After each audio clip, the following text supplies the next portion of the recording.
For thousands of years, humankind has been wiping out animal species, and only by the 20th century did human beings come to their senses. Now, protected nature reserves have been set up, strict laws enacted, and industries that were harmful to the environment have been shut down or modernized. The problem, however, is that these measures are not enough. In order to aid the animal world, we must find truly creative solutions. Animal defenders have focused especially on rhinoceroses because there are so few of them left. Nevertheless, poachers continue to cruelly exterminate these animals. Rhinoceros horn commands a higher value than cocaine, and the price is constantly going up. Naturally, there are a lot of people in the world who want to go hunting for illegal game. Scientists have come up with an original way out of this conundrum. A rhino's horn can be cut beforehand while it is still alive. The animal must simply be anesthetized, a simple and innocuous procedure. Then, a veterinarian can neatly cut the horn in such a way that the rhino does not suffer. That is all there is to it. The animal can then be released. Now, nothing threatens the rhino's life,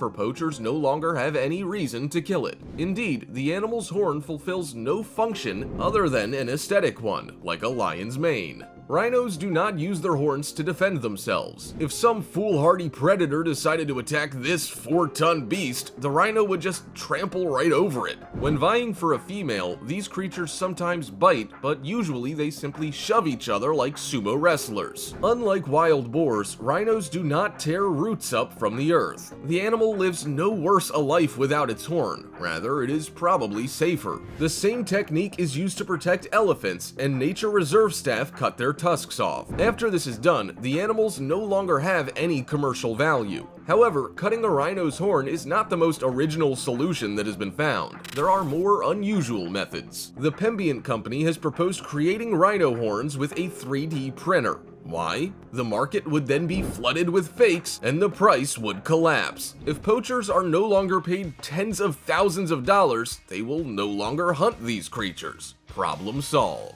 This might all sound fantastical, but it really works. Pembient creates copies of rhino horns that are completely exact. The resemblance is not merely superficial. Even a careful study would fail to reveal the counterfeit. This is because a rhino horn is not bone at all. It does not consist of dentin like teeth or ivory, but keratin like hair or fur. Keratin can be created artificially in the laboratory, and the artificial product does not differ in any way from the real thing. Incredibly, even DNA can be artificially created. Essentially, the result is not even a copy, it is a real rhino horn, just one made by human beings and not Mother Nature. And you know, this could really work, just as it already proved effective with shark fins. In Asia, shark fins are considered a great delicacy and very beneficial for one's health. Shark fins supposedly make men more potent, boost one's immune system and IQ, smooth wrinkles, and even cure cancer.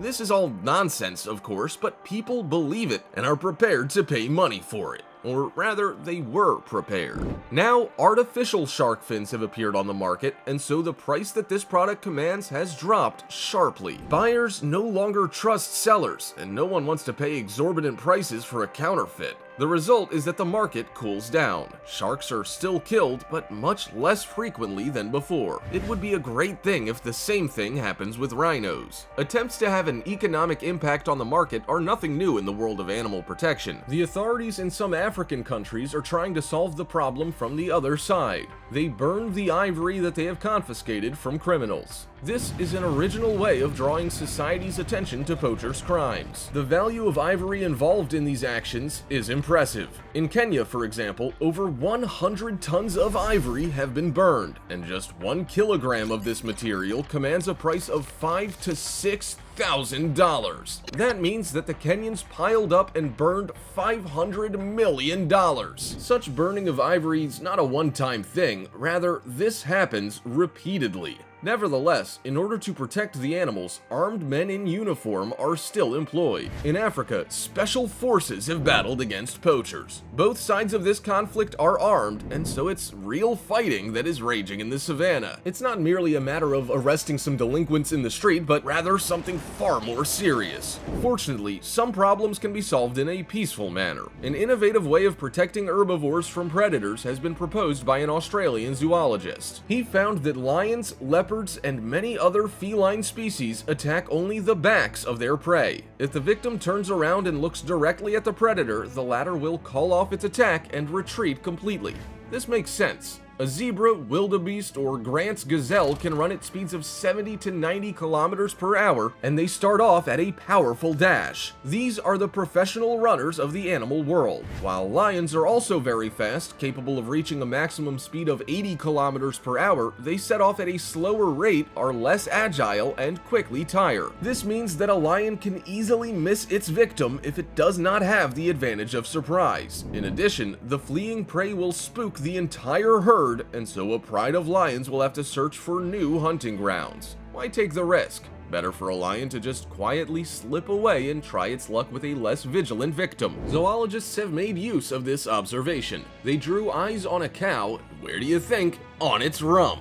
Two healthy yellow eyes on either side of its tail stare intently at any predator that might come along. Meanwhile, the cow can quietly graze without anything to worry about. No one believed in this idea, and that's a shame, for it turned out to be a great one. Predators really were afraid to attack a four-eyed cow. Ordinary cows, on the other hand, they readily went for. A nearby herd that was not adorned with extra eyes lost 3 cows in a week. Now they want to use this method to protect rare herbivore species. Eyes on their rumps might not save them from poachers, but it'll at least keep the carnivores away. Paradoxically, this method can even benefit lions. These predators are often killed precisely because they attack a large herd. African villagers are very poor, and for them, a cow is an entire fortune. No one will sacrifice their family's well-being just to save a predatory animal's life. Now that there's a way to stop lions without killing them, why not use it? It's not only four-footed predators who can be fooled in this way. The Department of Natural Resources officers in the state of Indiana employ fake deer to fight against poaching.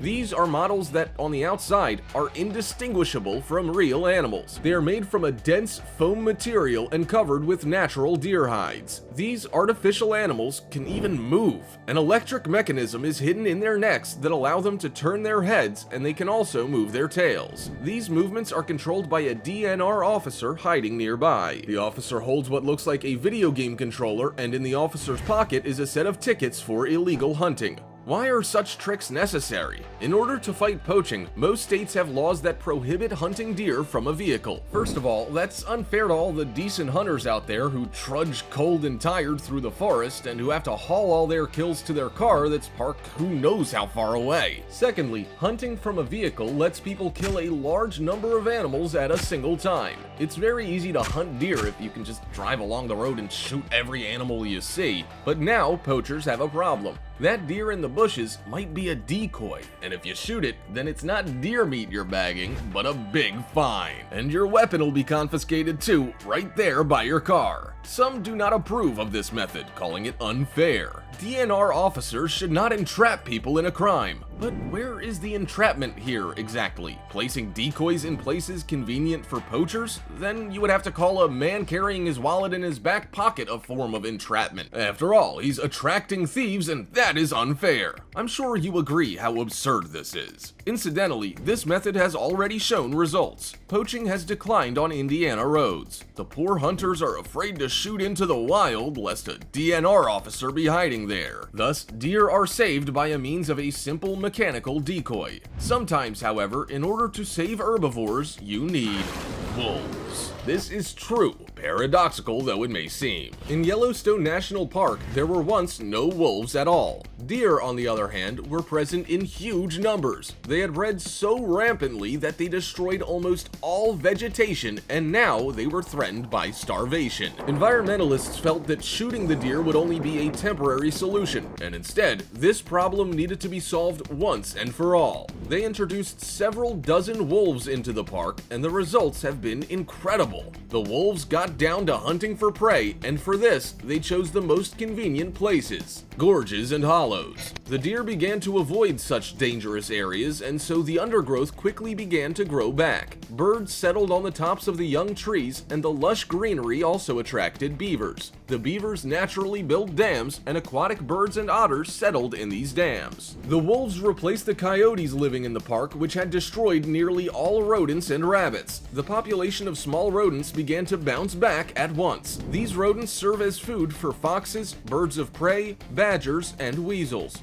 More and more animals appeared in a park that had been emptied out before, now finding a home and sustenance. Bushes that deer had picked clean grew back. Now there were many berries in the park, a feast for bears, and several settled down in Yellowstone after they were attracted by the raspberries and blackberries, and of course also the carrion left behind by the wolves. And the most striking thing is, the riverbeds changed. With the roots of its trees, the revitalized forest strengthened the banks of rivers, and the park no longer suffered flooding. Rivers stopped overflowing their banks, they grew deeper, and more fish appeared. Over the last 3 decades, the forest, once depleted, has flourished and gained new life. Yes, there are fewer deer now, but they no longer face starvation. In addition, the wolves have eliminated the threat of epidemics among the deer. Predators kill the sick and weak animals, preventing them from spreading the infection. Thus, wolves have restored the ecological balance and given dozens of other species a chance to live a happy life. But not every problem can be solved by introducing predators into a forest. Sometimes you have to take some extra efforts. In order to restore the population of wild birds, ornithologists built artificial nests for them. These were rather like birdhouses, only for eagles, owls, and storks, though these were not the only wooden boxes with a round hole for an entrance that is so familiar to us. These artificial nests look like these birds' natural abode. For instance, for storks, they built enormous structures out of dry branches, while for owls, they hollowed out little homes inside of the trunks of old trees. Appropriate furnishings had to be chosen for each kind of bird. The nests were placed in locations that would be comfortable for the birds. Sometimes there were not enough strong trees around, so rangers built special platforms where a nest could be placed. Securing such a home for birds is not a task for the faint of heart. Imagine having to climb dozens of meters up into the air, and not by ascending a ladder, but instead climbing a tree that sways in the wind. And then you've got to work with a hammer. No half measures can be taken.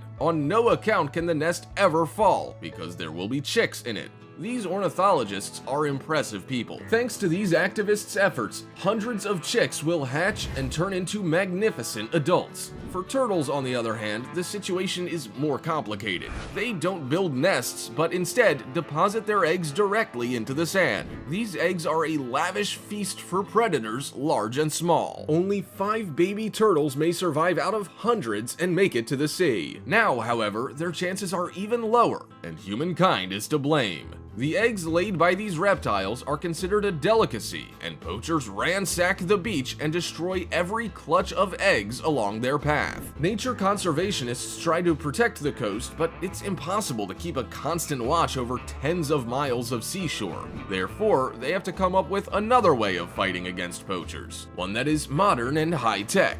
Activists have printed several hundred artificial eggs using a 3D printer. They're just like the real ones, and neither by their weight nor their appearance could one tell the difference. But inside each artificial egg is a GPS transmitter. That means that police can swiftly locate not only the poachers, but also those who buy these illegal delicacies. It's a double win.